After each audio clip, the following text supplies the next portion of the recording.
So it's going to be a little delayed and on our screen, but it should just should come up. Cool. Problem. What's up, Facebook? Yeah. Hello. Okay, manage. Okay, what does it say? Something about meeting is now live streaming to Facebook. So let's see if it's live streaming. And are we on live streaming? Can you see? Did I bring out my laptop? Yeah, let's check it out because I can't see. Okay, let me see. Am I live streaming? I want to see it. You want to check that we're on here, guys, with you guys. Oh, shit. Okay, have a look. Are we live streaming on Facebook? We should be live streaming. Hold on. I'm gonna check your page real quick. It should be on my page. Oh, yep. Can you see us? Yeah, we can see it. It is all good to go. We're all good. There you are. Sick. Cool. Awesome. Oh, cool. Oh, that's awesome. Because I can't see it on my page, so that's all right. I just wanted to. So, hi guys. As you can see, we're playing around. And it's Josh's hand. So we're playing around with getting on this live buzz, and we're doing it a little bit different because obviously we're not together. So Josh is in Wellington and I'm in Tauranga. Where am I? Yeah. So and so we're actually using Zoom. Zoom Live, which is got a different light here. God, that's bright. So we've been playing around with it, trying to get it to work properly. So it is our very first time doing it like this.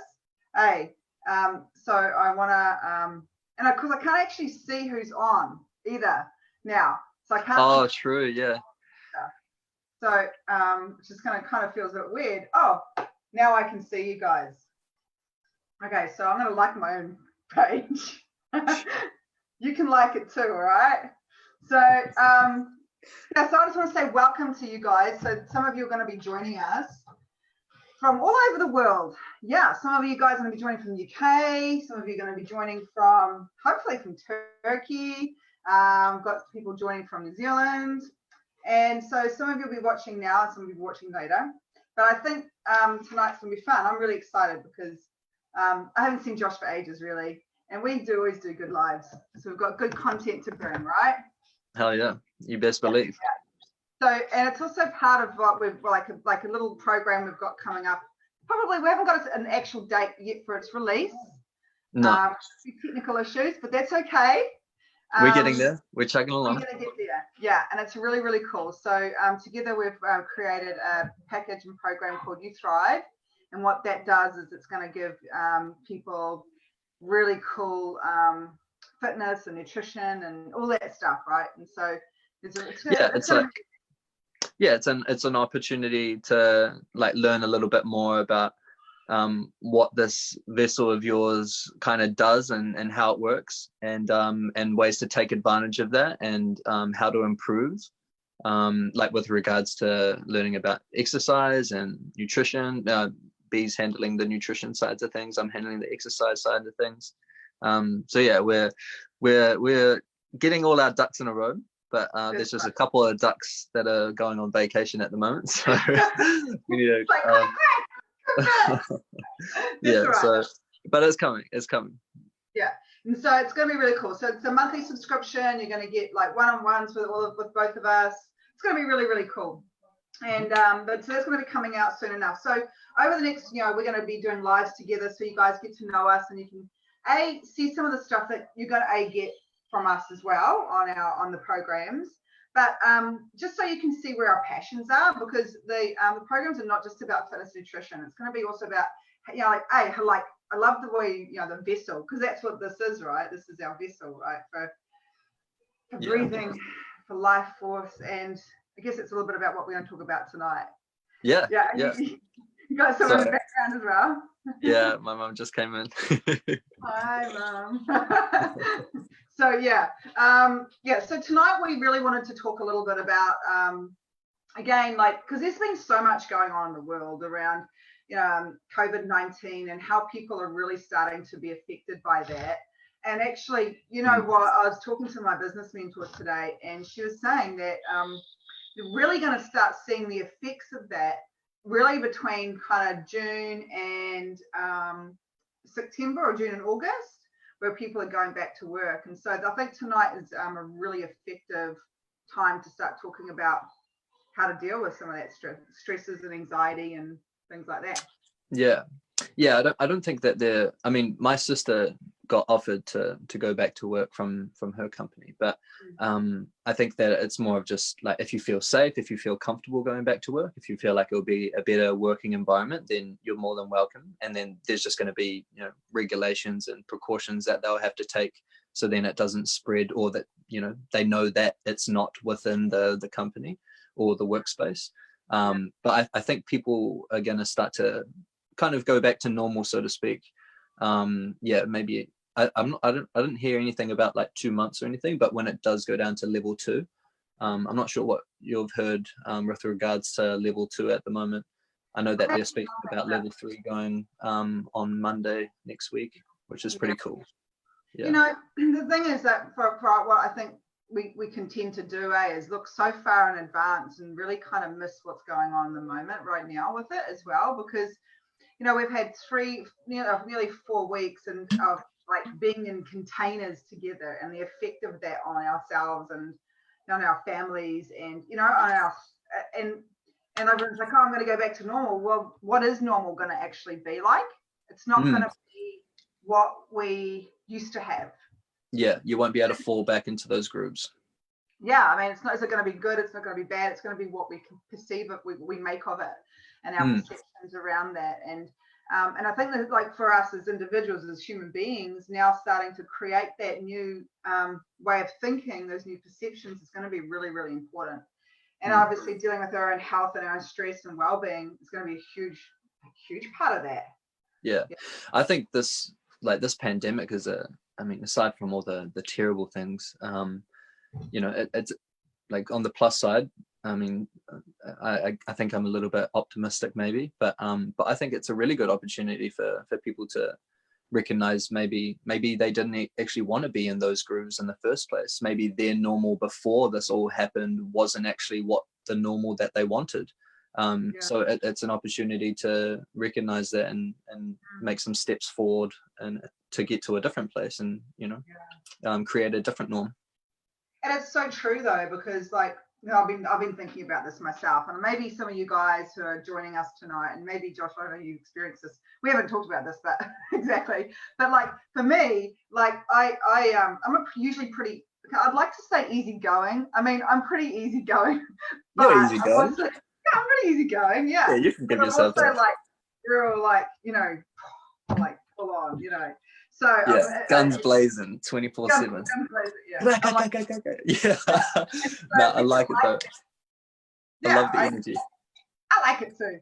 But you know, when you like that though, what can happen is it's really easy to, you know, be just distracted by other parts of your life, right? And so when your vessel's in a container, right? So like when you are therefore forced into being in a situation or in a, like that you're not used to, and you have to really slow down. And you hear a lot of people talking about the you know, you've got to be, now it's time for self-reflection and stuff, and that's incredibly stressful.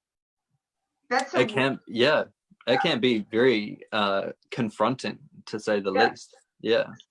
Especially if you've been forced into that situation, like we all have pretty much around the world.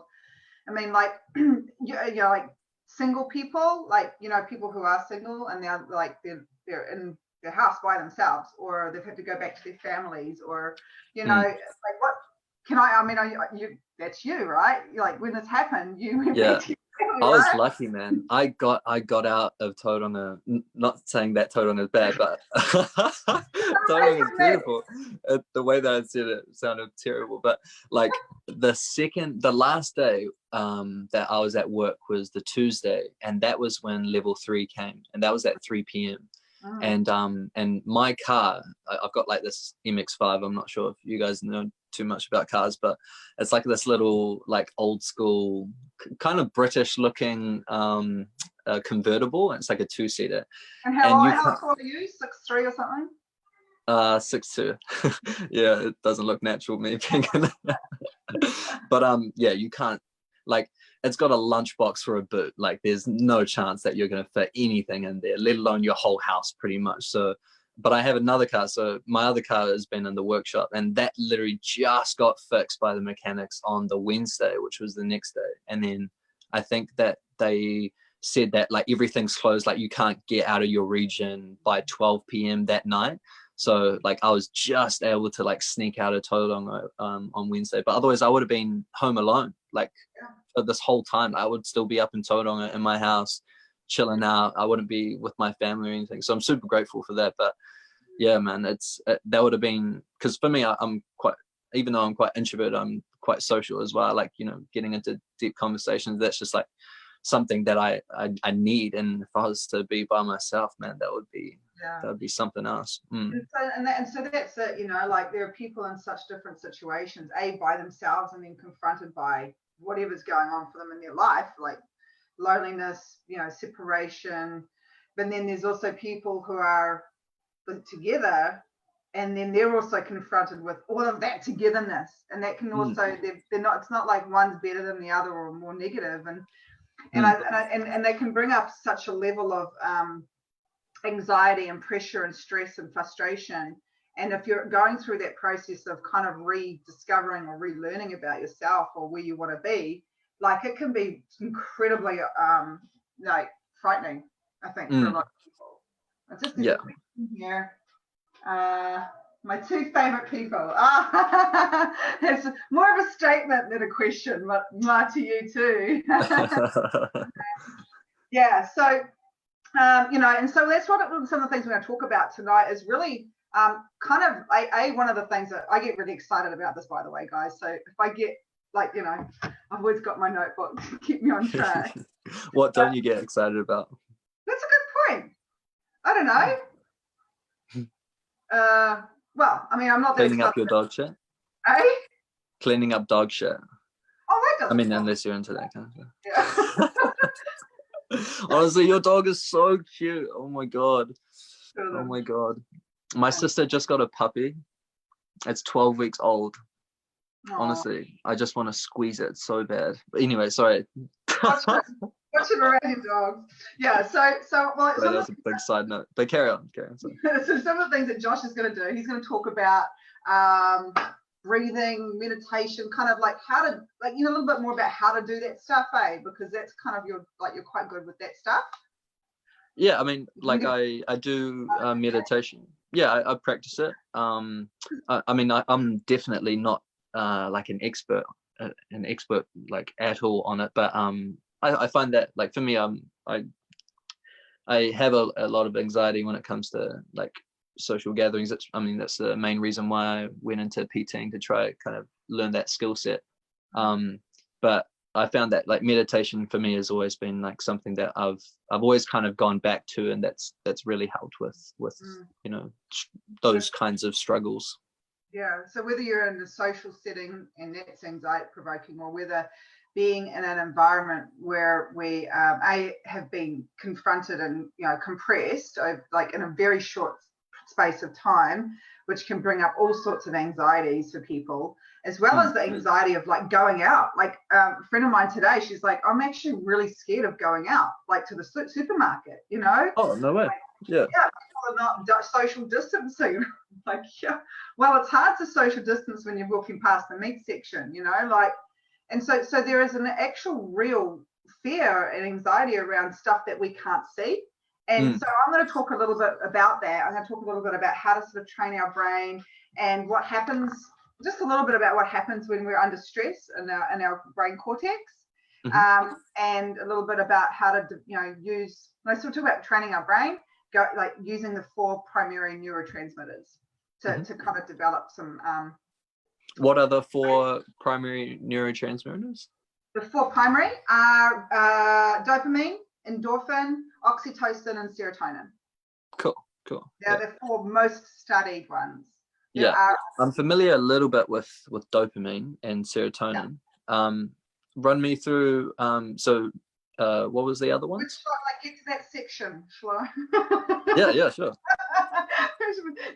So we don't, like, a lot of the time, guys, we don't do a lot of prep for this. Like, we do, obviously, but you know, we he's down there, I'm up here, we just kind of roll with it, right? Yeah. So yeah, so first of all, I guess we would start off with the fact that when we are under a lot of pressure, and there was another whole point about that too, actually. Like, because what we did this with, like, during this time, we're going to be developing quite a lot of skills to help us actually utilize after the lockdown. Because as I was saying, like, right now we're kind of in this new space, right, where we don't really know what's going on. People want to get back to normal, but they don't really know what that normal is going to look like. So after this 4 weeks, after our level 3, we're starting to move back into level 2. That's where a lot of stresses are going to come up from. You know, like, people kind of not really knowing where they are, or, you know, how to move through things. So hopefully what we're going to do tonight as well will give you some of those skills. So if you are maybe hands up or give me a high five or some love if you do have been, you know, struggling at the moment. Has anyone, you know, been struggling? Because, you know, hand up. Amen. Yes. Yeah, I'm actually really grateful I've got my tattoo, though. I look at that every day, and it just reminds me of, like, all my, like, the things that drive me, my purpose and my passion. And it doesn't make things easier, but it's a constant reminder. Yeah. So when we do get really stressed out, some things happen in our body. And I think this might be a really good place to start with. And then I'm going to hand it over to Josh to maybe give us some ideas on some breathing techniques that can be really supportive in helping us, you know, open up our body to start to de-stress. So when we have a perceived danger, and a lot of us might already know this, but we go back to the animal times, right? You know, let's say I'm a zebra and I'm, like, you know, woo, frolicking around, right? And there is a lion, right? And I'm like, crikey, that lion's going to eat me. So what happens is that then I go into high stress mode, right? So my adrenals, my cortex is fired up. So my fight and flight, you know, happens and kicks in. Obviously cortisol, you know, levels increase, and the adrenals kick in. So then what happens is then I get all these hormones that are really about protecting the body and immunity and stress and trying to reduce that. Then I get a high high pulse, my blood pressure increases and stuff. And so they're very normal responses to stress. A lot of the times today, people actually try to avoid that by using drugs and alcohol. You know, drugs, alcohol, sex, like addiction is a really big part of why we use addiction, actually, is to try and reduce stresses. But so what happens is when we get into this kind of like fight and like stress syndrome, our bodies, like a zebra, for example, doesn't keep worrying about the lion. So after the stress, after the initial threats left, he just goes back to eating, right? He just goes back to being himself. But human beings don't actually do that, right? So the more intensive the stress, what happens is then our body actually has a body memory, okay? And we actually then like create new pathways in our brain and our memory to memorize that stress. Now, for example, this whole the COVID-19 is an invisible stress. Like, we can't see where it is. We can't see the threat. We don't know what's going on. And so what can happen is our body, then we've got this internalized stress that's in our brain. Okay, and then that affects our actual cells of our body. So anyone, I think, sorry, to just chime in real quick. That's a real key word that you used there. You said like internal stress, meaning that it's actually inside of you that's making you feel that way. It's not external. The things that happen in the world and that happen in your life and your relationships and by yourself, it all comes down to like how you are perceiving the world, and what's your internal dialogue like. how well do you manage those kinds of stresses? Because that's a really important thing to know, and you'll learn that as well when if any of you guys have never done meditation before. That is pretty much like meditation 101 is recognizing the external internal kind of relationship, and also having respect to both of those, but also recognizing what is and what isn't. It's not that COVID-19 is a stressful thing. It's COVID-19 is a virus, but we perceive it as a stressful thing because of those points that you were making before.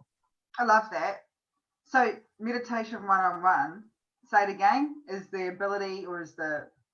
Well, I mean, yeah, you learn a bunch of things in meditation, and I think one of the key things that I've found is, and this is why, I mean, I think that it's so key to be optimistic, because it really helps reinforce those meditation techniques, and looking at everything outside of you that's not in your control as just something that's not in your control. So you can't control those things. It's impossible. So you have to almost accept them for what they are. That's beautiful. Yeah, because it's like the reality. Like, this is okay. So I haven't got a picture here, but that this is the external world, right? These are things we can't control, and then this is what we can control, where they overlap, right? And as you say, COVID-19 is it is a virus. That's what it is. That's but it is what it is. How we think about it is actually how we're going to respond to it, that stressor. Yeah, I really like that, because that's what it is, it's that perception, it's the internal dialogue we're having with ourselves about the situation that we're in, whether it's the relationship, whether it's the fact that we might have lost our job, or we're not sure what's going to happen. And this is not me justifying you should feel like however you feel, like you should be aware of that. For me, I mean, I'm at home with my family. I just clutched it, and I moved out of excuse me, Tauranga. I came down to Wellington, and I'm still working out. My mum cooks me amazing dinners. I've got it good, man. So I mean, I'm sure that there's so many other people out there that are not in my shoes, and it is important for me as well to kind of express to you guys that the things that you are feeling, they are true. It's not like that they're just all made up in your own mind, because that will drive you crazy. It's hard. It's a difficult challenge to kind of overcome and be aware of. But it is something that you'll 100% you'll learn and you'll understand, but you'll 100% have a lot of self-gratification and self-confidence as well, which is super important, especially when it comes to dealing with anxiety and dealing with these stresses. As we come out of this and learning these new skills, and that's it. It's just starting to recognize, as you said, that internal dialogue that actually is creating the stress. That the around what's happening, because as I said, zebras, once the stress is over, they don't worry about it. But what we typically do is we go into sort of a worry mode.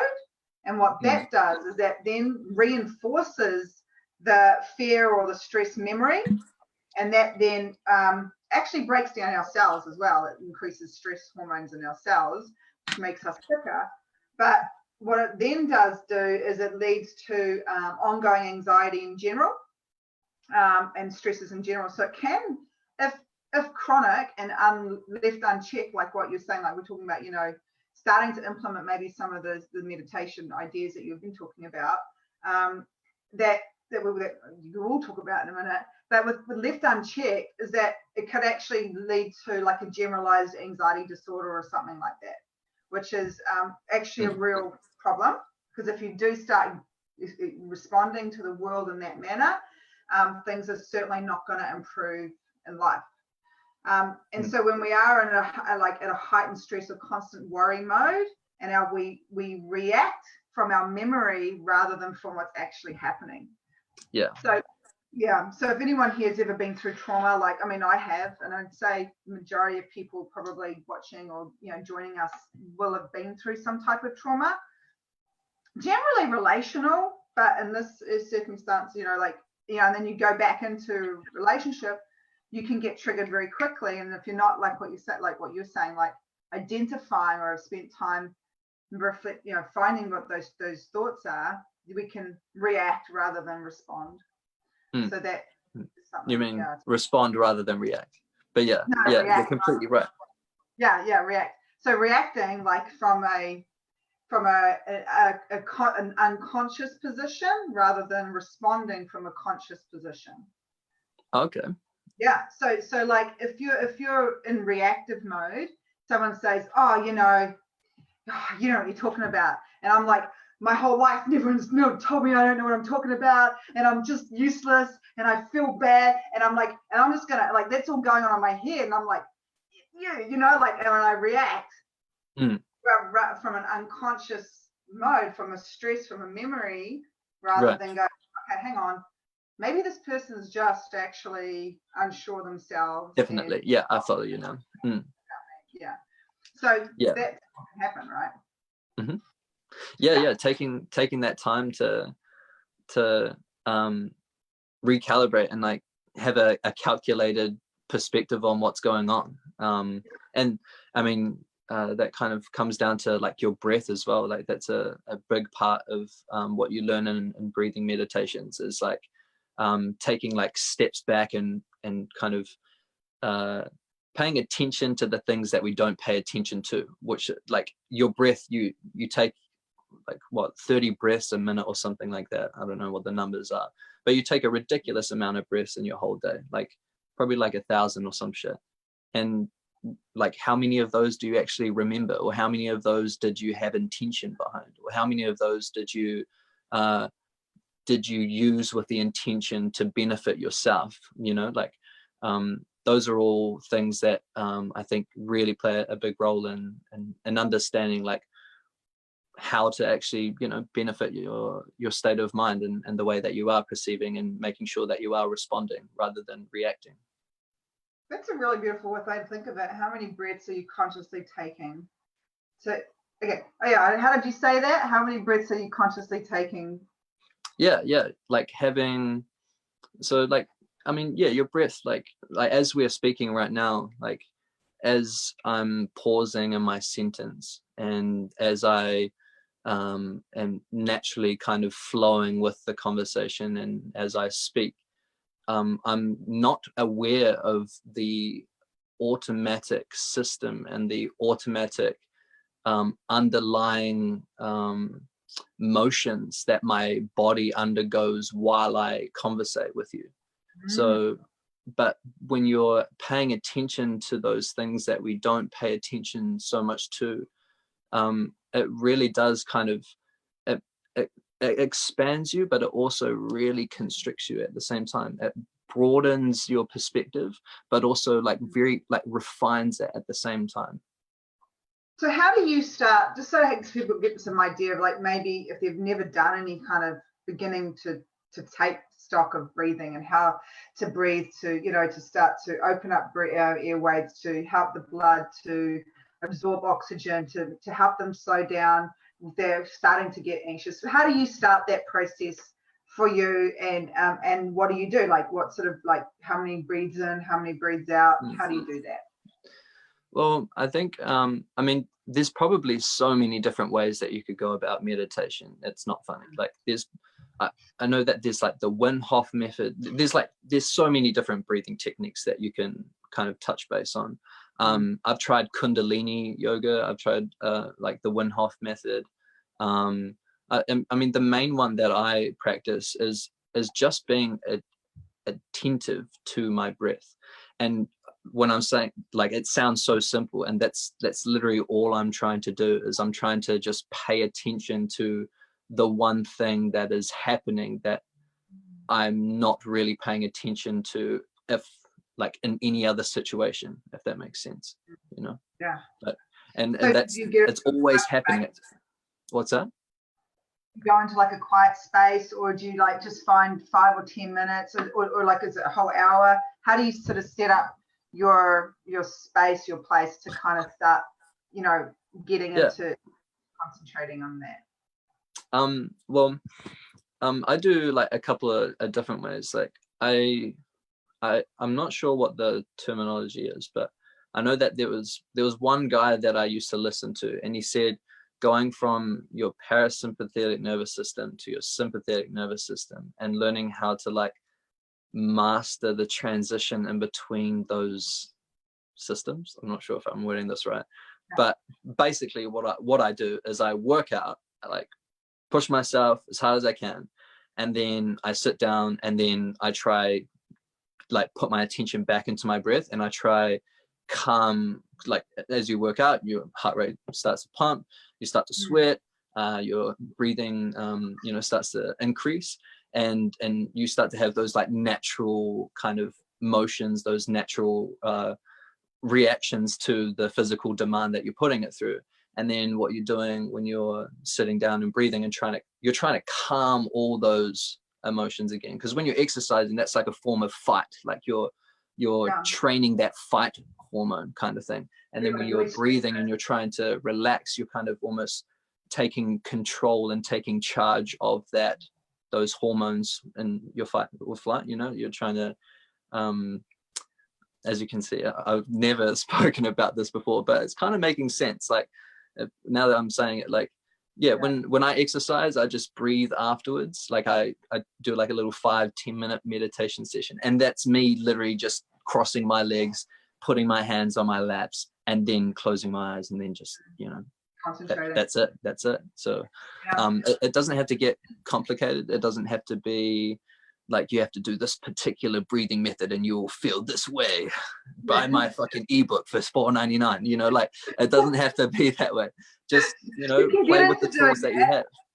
Yeah, like one of the, because like as Josh was saying, like exercise and breathing are two of the main primary functions of beginning to get the body functioning and working properly. And it's actually starting with meditation. So generally when we are like trying to relax the body, one of the things that I always find is really useful, and I used to train a lot of the guys when I was working with them, in grief trauma and therapy and stuff, is that, it's about muscle contraction and then relaxing the muscles. So if you start from your head and you work down into your neck, like you can do stretches and stuff like that. It looks weird on camera. I'm not going to keep doing that, but yeah, but like you stretch and then you relax and you tense every muscle contraction, and then when you release the muscle, it allows the muscle to relax more.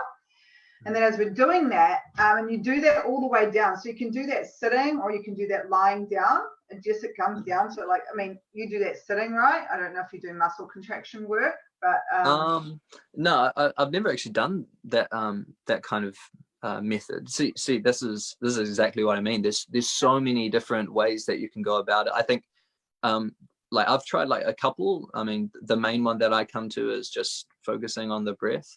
And then just making sure that I'm exercising. But some people like that might even be a little less. Like some people have quite overactive brains, and they tend to kind of bounce from one thing to the other, and they like that kind of intensity. They like that rush, and they're used to it. They've built and kind of designed, so to speak, those grooves already in their behavior. So for some people, just sitting down and breathing is actually not enough. Like they need to pay attention to more things, kind of thing. And this is like yoga is a fantastic way. That's like another form of meditation that requires a little bit more attention. Yeah, I mean, and so one of the breathing techniques, like actual timing wise, that I often use, and is like is a 4 on the in and out on the 8 on the out. It is, yeah, 4 on the in and 8 on the out. So if you're breathing in through your nose and then out through your mouth, it helps to oxygenate the blood, but it really slows down. So if you're going to count it out for me. 2, 3, 4. Okay, you count. I'll breathe. Go. Okay. Wait, 1, 2. Okay, you tell me when to go. It's 4. It's 4 in. 8 on the out. Okay, yeah.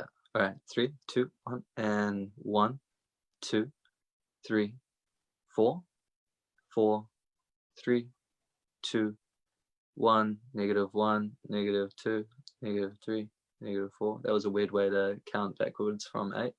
And then I And 1 and 2 and 3. you Yeah. can do all sorts of ways, right? So yeah, so I went 4 on the in and out on the 8, or 8 on out on the 8, and then I hold my breath. So if you can hold your breath on the 8, what that also does is helps the blood to use the oxygen, right? I think I talked a little bit about the other day. So if you go do it with me, maybe if you guys want to have a practice with this, just gonna do one more time. Josh is gonna count from like 8 down. Okay. Count me Let's in. see how we roll. Okay. And 1, 2, 3, 4, 8, 7, 6, 5, 4, 3, 2, 1. And then I hold my breath for as long as possible, and then do it again. So if you do that, at least, and what I do find is that when I started doing it, I actually got really headachy, like I get kind of dizzy. Yeah. But what I found is that if more practice and repetition, I actually felt a lot more alive and oxygenated afterwards. So you can do up to 10 to 20 breaths like that. Yeah. Just concentrating on that breath. So that's a little technique, guys, if you want to utilize that, especially if you're finding yourself getting caught up in those thoughts and that anxiety, and because it's starting to kick in for people. I think people are like, oh, starting to get a bit like that. Yeah, running around like headless chickens. Yeah. Yeah. I think actually I do a similar breathing technique. I try inhale for as long as I can, but as slow as possible. And then I do the opposite. So then try exhale for as long as I can. And then try like get my breathing. What's that? You do it and we'll do it with you. It'll take way too long. It'll be like 20 seconds out, 20 seconds in, it'll just be mute. But like that, I mean, they'll get the idea. Like, yeah, you try slow your breathing, your inhalation and your exhalation down to as low as you can get it. Right. So breathing out, go in through your mouth and then out through your nose as well. I go in through my nose and then out through my mouth. Really slow, like for 20 seconds or as long as possible. So all of these actually have scientific backings, by the way. We're not just making up these techniques. I mean, most breathing techniques have scientific backing and research done to them. So you kind of know that. Yeah. I'm not sure about my one. I kind of just play You're around with it. I'm sure there's something like that. But my one does, right? Yeah. I bring the science. Yeah, they all target the same. They all have the same kind of intention, if you would like to, and they all kind of tap into the same grooves in your brain. So, I mean, the one that I use, if anyone's interested, the meditation app that I use is Waking Up by Sam Harris. It's fantastic. It's a guided meditation, and you use it as well. Yeah. Oh, nice. Yeah. What day are you up to? Are you doing the daily course? I'm going to be honest. I've been really bad. I haven't been using it. You got to get back onto it. That's good, man. I started using it, and then I started doing this. I'm actually doing an online breathing course. But cool. Sweet. Yeah, it's so good. It's so good. Like, I mean, Sam Harris's voice is just so nice to listen to. But apart from that, he actually really does like touch base on some because there's nothing worse than listening to like a yoga instructor or like a gym instructor who's just got a weird personality or something like that. Like he's very well thought through. He touched base on some really important points, and it kind of gets quite philosophical at some points. I think I've recognized the pattern. I think I'm only on like day 20, day 21 or something, so I'm still pretty early into it. But I've noticed that every 3 days he does like another like kind of philosophical point on the importance of breathing and meditation and stuff, and he kind of touches base on it from many different angles and backs it up with certain things, but he doesn't get too technical, which I like he keeps it very smooth, he keeps it very intuitive, and I really like the way that the whole course is laid out. So it's only like 10-12 minutes per session, but it really does, like I do it at the start of my day and I try to do it at the end of my day, but but usually it only works out to be at the start. But yeah, that's a really good course if anyone wants to get access to that. Theta Waves is really cool. So what's that? That app's called Waking Up, right? Yeah, by Sam Harris. By Sam Harris. And I've got that. You just upload on your phone. He's like a little bit of a shout out to, like, I mean, he will never know who I am. What am I talking about?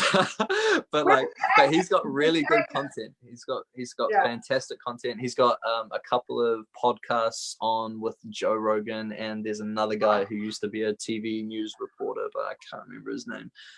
But yeah, there's like a couple of podcasts with Sam Harris and Joe Rogan, and they're so cool to listen to. It really just kind of, like, you know how you have those intuitive knowledge of like how to do something, but then when someone says it in a particular fashion, it just kind of clicks and it joins all the dots. It's like revelations, like, you know, like while you're doing this meditation, it's super cool. Yeah, you get it in your soul. You feel like that, right? Yeah. So yeah, exactly. So what I just recapping for those who joined us, guys. So we're talking about stress. We were talking about how it sort of starts in the cortex, what it does in our brain memory, and our physical memory, and then how that, of course, then leads into how we react and respond versus responses, and that can affect, of course, our rest of our life. So we've just been talking about how some little breathing techniques, and Josh has just given us a really cool app to go to and some really neat things to listen to. Another thing that's really, really useful is visualization and imagery. So that is a very, very powerful. Okay, look, Vipin's got an idea here. He says, take a deep breath in your chest and take it out with your mouth. And on the sound. Oh, yeah, okay. So guys, check out what he's writing because it's good. Yeah. What did he say? Take it in with your chest. Oh, I can't read it while I'm talking, but yeah. So, I'll go back on the Facebook Live. Yeah, something like that. Yes, have a read of it later. But yeah, so one of the other things here, guys, is also is imagery, and imagery is very, very powerful because what it does, we talked about thoughts before. So imagery is like when you're like taking yourself to a place where you feel safe, where you feel secure, where you feel nurtured, where you feel loved. And, you know, and it might be with people, it might be by yourself, but when you it's good to do it sort of at a place where, if you can, where it's a bit quieter, where you close your eyes and you even imagine the smell. You know, what does it smell like? Are you with somebody? Was there perfume? Is it a smell of a flower? Is there like home-based cooking? You know, what is the smells that are around? Are you on the beach?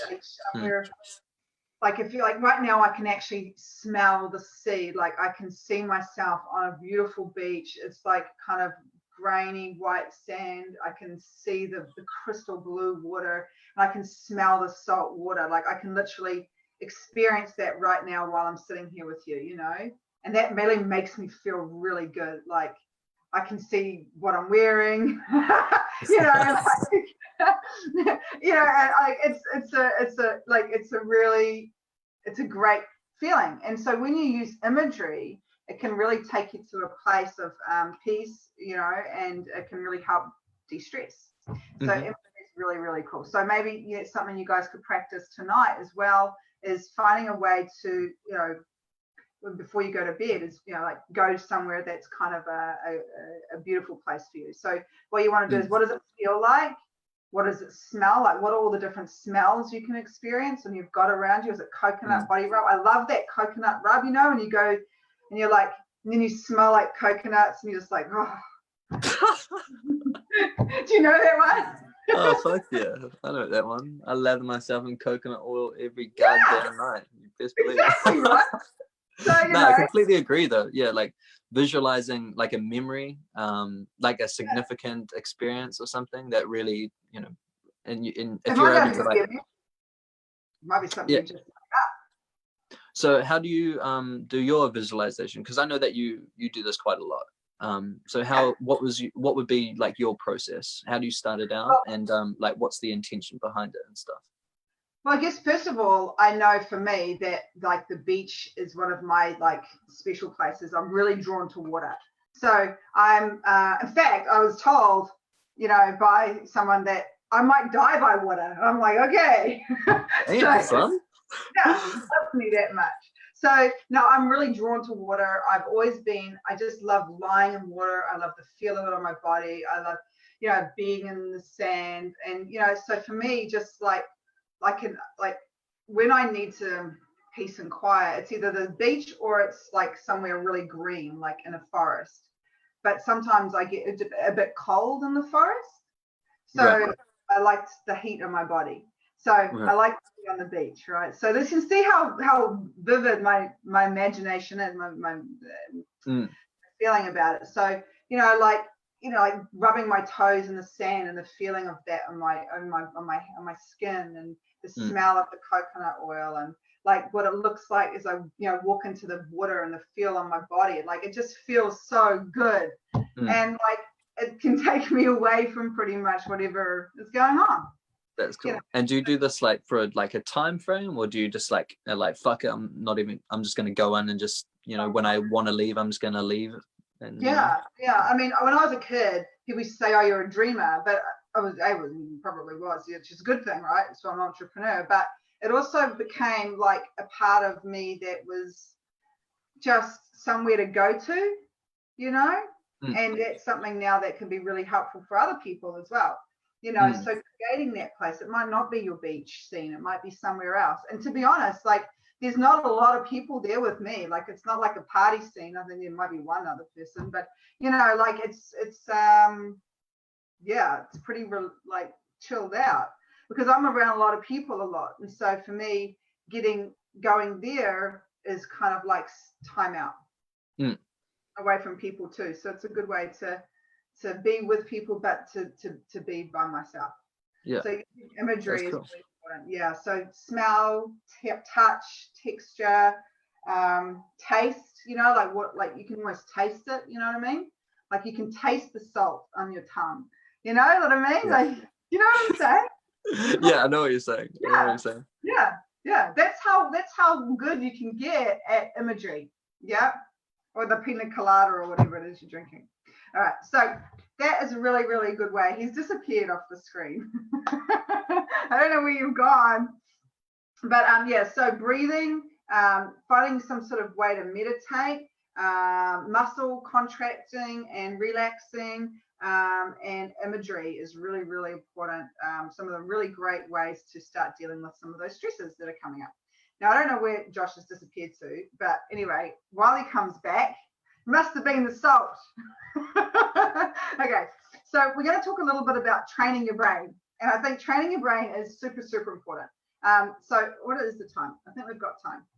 So training your brain, like what we've noticed is over time, I think he's lost connection actually. Okay, so over time, what happens to us is we've kind of disassociate ourselves with training our brain and our feelings and our emotions. So one of the things that is really important to do now is that when we're in a time of pressure or stress, is to use this time to teach us how to be happy in good times. Yeah, back. Okay, so you're back. My phone accidentally had a hissy fit. Sorry about that. It's okay. So we're talking about training our brain. So I was saying that, like in the bad times, this is the time when we've really got to teach our brain how to be happy.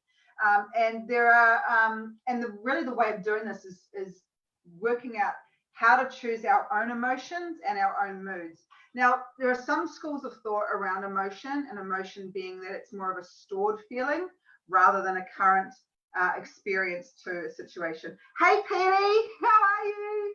Yeah. So anyway, so emotion being past and feelings being now. So kind of a nice distinction to make as well, especially when you're under stress and pressure. So now's the time for us to retrain our neurotransmitters. Okay, and I'm going to talk about that. So. Okay, so so neurotransmitters are basically small chemicals that are released in packages, okay? And they travel between our brain cells, activating little electrical currents and activity, all right? And they circulate through our body and they create our moods and our feelings and our emotions. Okay, so there are 4 primary ones that we probably know of, because these are the 4 primary studied ones. There's quite a few others, by the way, but the 4 primary ones are dopamine. Okay, we've got dopamine, endorphin, oxytocin, and serotonin. Okay, and they're as I said, the 4 primary studied ones. So what we want to do is we want to learn how to utilize these neurotransmitters and these chemicals to actually become stronger as we move out of this this time of sort of intense pressure, because it's actually not, I'm not gonna be a Debbie Downer here, but it's probably not going to get easier after the lockdown. It's probably going to be a little bit harder, especially in regards of the realities of life as the financial world starts to experience the impact of the COVID-19. So dopamine is like the first sort of stage of our neurotransmitter that we're trying to work on. I hope he comes back here. I hope he gets his phone sorted out. Okay, so dopamine works to provide drive and ambition. And so when we have good levels of dopamine in our body, we really want to take on new tasks, and we want to, like get out there and, exercise and feel strong, and like start maybe learning new languages. We want to start to develop new skills, right? So it gives us this transmitter gives us drive and ambition. A lot of the time when people use substances, especially such as marijuana and alcohol, that can reduce dopamine drive. So you actually become less driven and less ambitious, often in goals. So that can be something that's really, really important if you're not feeling particularly driven and motivated. Maybe you're struggling with your dopamine levels, because that's like the rewards neurotransmitter. So the way to really help increase your dopamine levels to support your motivation and your behavior towards positive rewards. I'm going to give you some really good stats here. Eating protein. Protein is a really, really important food to help increase your dopamine levels. Okay, and I like to obviously have a balance of vegetable protein and meat protein.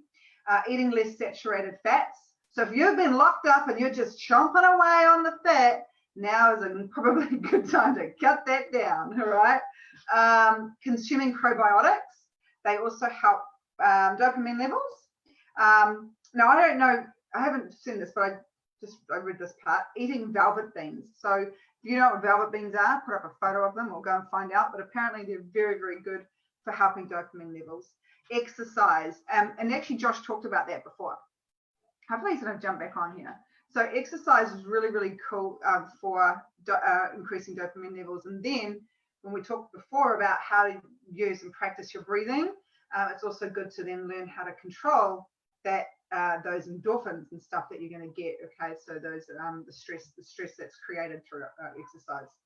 Really important is getting enough sleep. Now, I know that during this period, and I'm also bad at this, but watching a lot of Netflix, and not getting enough sleep.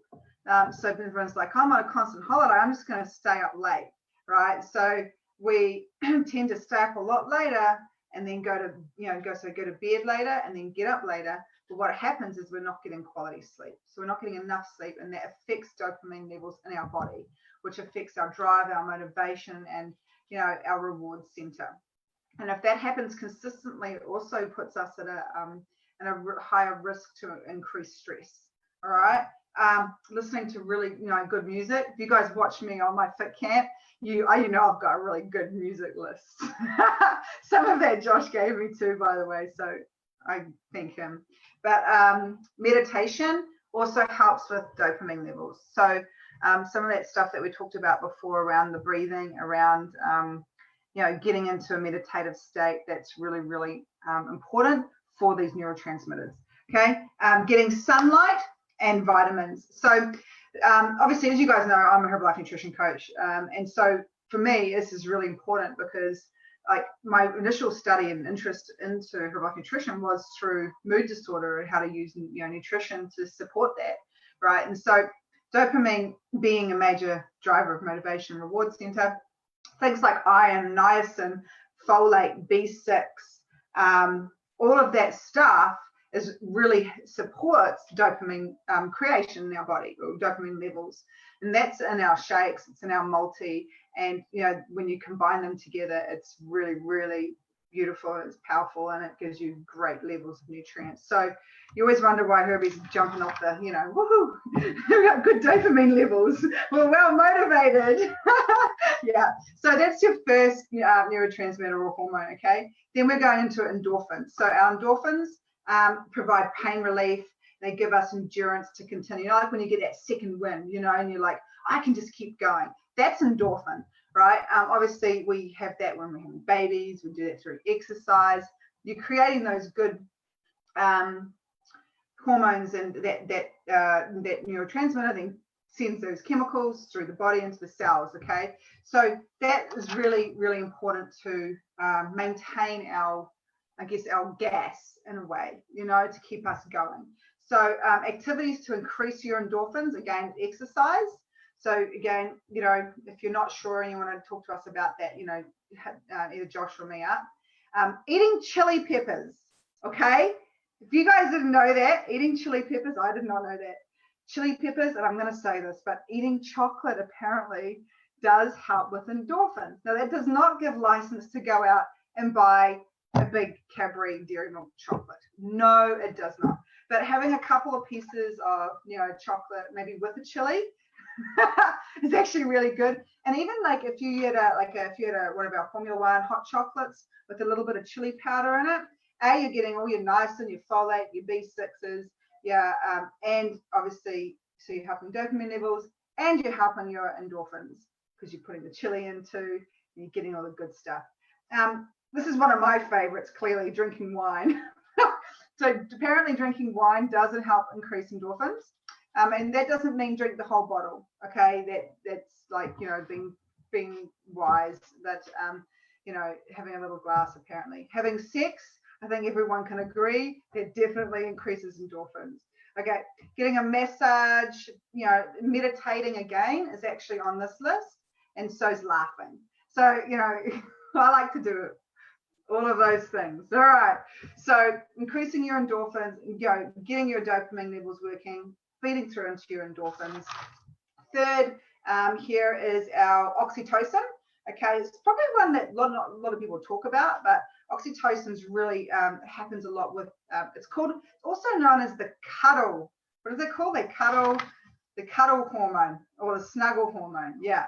So we get that when we're around people that we love, or we're snuggling, or we're touching. It's around human contact, and that actually is probably something that actually people might be really struggling with right now, especially if you are, you know, by yourself in a contained space, you know, like you haven't got a lot of physical contact.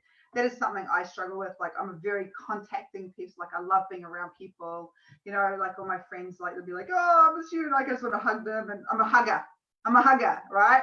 So I love touching, and when you touch, that helps to create oxytocin. And so often when you find people who are really touchy and huggy, they're generally really happy people, because they have a good levels of oxytocin. So, you know, thinking about, you know, good relationships, thinking about family that you're with, you know, thinking about having hugs, that stuff's going to help you. You know, apparently even playing with your dog. So if you don't have anybody with you, but you have a dog, like, you know, Josh's sister, who's got a 12-week-old puppy, like those things do increase those levels of oxytocin. And that's a really important neurotransmitter and chemical, especially for like mums with babies. So for women, we really need to have a lot of that initially in those first, when you have your baby, so that we can connect with the child. So really important hormone there. Now, the last one that we'll talk about tonight is serotonin. And so serotonin provides pleasure and satisfaction for a job well done, basically. So it is, serotonin is like, it's like a well-being. It provides us happiness. It's a neurotransmitter. It's a chemical that makes us feel good. And so, what happens is it translates that to the cells and gives us a message on how to feel. yeah, and how to feel, the messages that we're telling ourselves, like, oh, I suddenly feel really good, is often when you've got good serotonin levels. Okay, if we're constantly feeling quite low and depressed, that could also indicate lower serotonin levels in your body, which means that you might want to be starting to look at how to increase that. So, and if you're using if we're training our body to use all these neurotransmitters and these chemicals, so dopamine, endorphin, oxytocin, and then our serotonin, we're actually teaching our body how to become happy. All right, so we've just given you the secret to happiness. All right, so some of the things that can really help with serotonin uptake and production is eating eggs, turkey, chicken, leafy green vegetables, seeds, nuts, getting regular good sleep. They also say, I'm going to say this again, but they also say that sex is really important for serotonin levels and digestion, really good digestion. So if your gut's not working really well, then that can actually really affect your serotonin levels. So again, if you are like often feeling quite low in mood, that's something that you could easily start to rectify through nutrition and connection. And niacin, which I talked a little bit about before, is really important for the production of serotonin. So in one of our products called Liftoff, we have a thing called niacin. This is a mineral, and that mineral, that niacin, actually helps form serotonin through a thing called tryptophan. Okay, so and if you are, again, as I said, low in niacin, that can affect production of serotonin, which can affect low mood, which can lead to depression. So I hope this has been really informative. I actually really enjoyed researching and using some of my knowledge to bring that to you today. I'm sure it's a shame that Josh dropped off. He obviously had some phone issues there.